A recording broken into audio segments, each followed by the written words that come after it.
You've heard that. We've done this before. Yeah. So we have 3 minutes.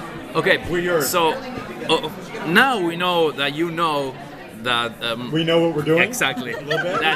That trust us a little bit now. That Winter Soldier was part of the second half of the first season of S.H.I.E.L.D. Yes. So are you touching other Marvel movies in the second season? Well, Guardians is now. Yes. And because it's like a tree and a raccoon with big movie star voices entering space. Mm-hmm. Avengers is May 1st, which we're in the last couple episodes. Mm-hmm. Let's be honest, nothing is going to change our show the way destroying the name of our show did in Cap 2. We were S.H.I.E.L.D. and then S.H.I.E.L.D. became Hydra, and everything changed. And that's awesome, and we're embracing that. But raccoons and tree people won't affect us the same way. So we do have a unique opportunity that we never had before, and that is we have a second series. And that series is about the origins of S.H.I.E.L.D. So that while director Coulson has been given this directive, which is rebuild this, take it, make the dream come alive again, we're also going to be able to go back in time in the other show, and we're going to be able to see that dream and where it came from in the first place. And what is the world like back in 1946, and what is the world like now in 2015, and how do those things affect our characters? Because we still, at the end of the day, are a show about people. And one of the things that I'm not sure that the show gets enough credit for is that we came into this world and didn't have a character that had been around for 50 or 75 years. We had Agent Phil Coulson, brilliantly played by Gregg, but who was introduced in 2008 in an Iron Man movie.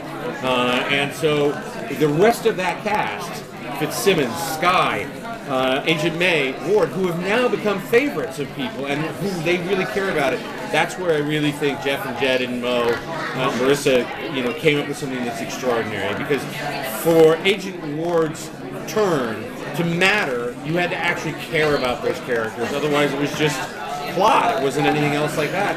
But people were so surprised by it that if this season, one of the things we can do is continue to be the show which people say, I didn't see that coming, then we've really succeeded. Several days, and they brought you back using a secret Avenger initiative for fallen Avengers and involving alien blood.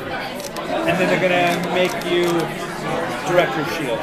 If you had told me that's where I was going, I would have fallen over dead on the spot. What I like about it now is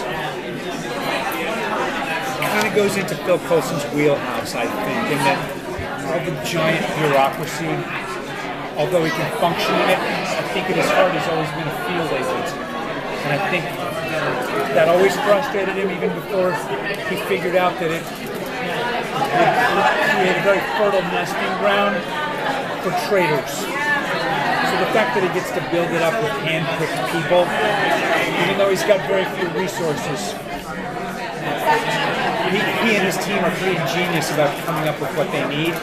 And the idea that it's going to go lo-fi, old school, back alleys, building it one step at a time back to something that can actually protect people and be trustworthy.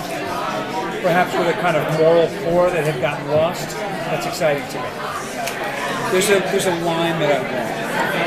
I don't want to know too much because the frustration of not knowing the stuff that Coulson doesn't know helps me. When I find myself in a scene and I realize that Coulson knows more than I do, then I get one of the producers down because I have to know at least as much as he does. What was interesting last year was that this guy who was a kind of career secret keeper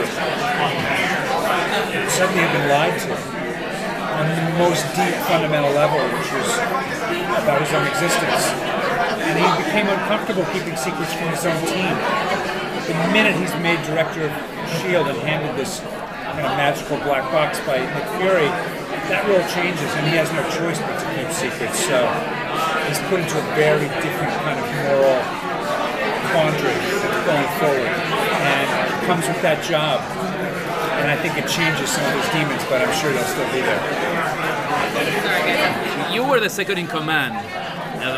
Now the Calaborian is gone. Are you going to be the main antagonist? The second in command? Yes. No, Hydra, because of the Clairvoyant. Yes, I know what you mean. I don't know if he was the ultimate. I think that he was a big player. I don't know if I would call him the ultimate. I think I would imagine somebody even higher up, as there is in the comic books, with Red Skull. We have Dr.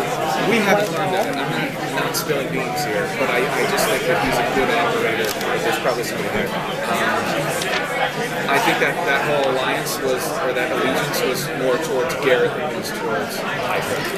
So I was just following him and made some questionable choices.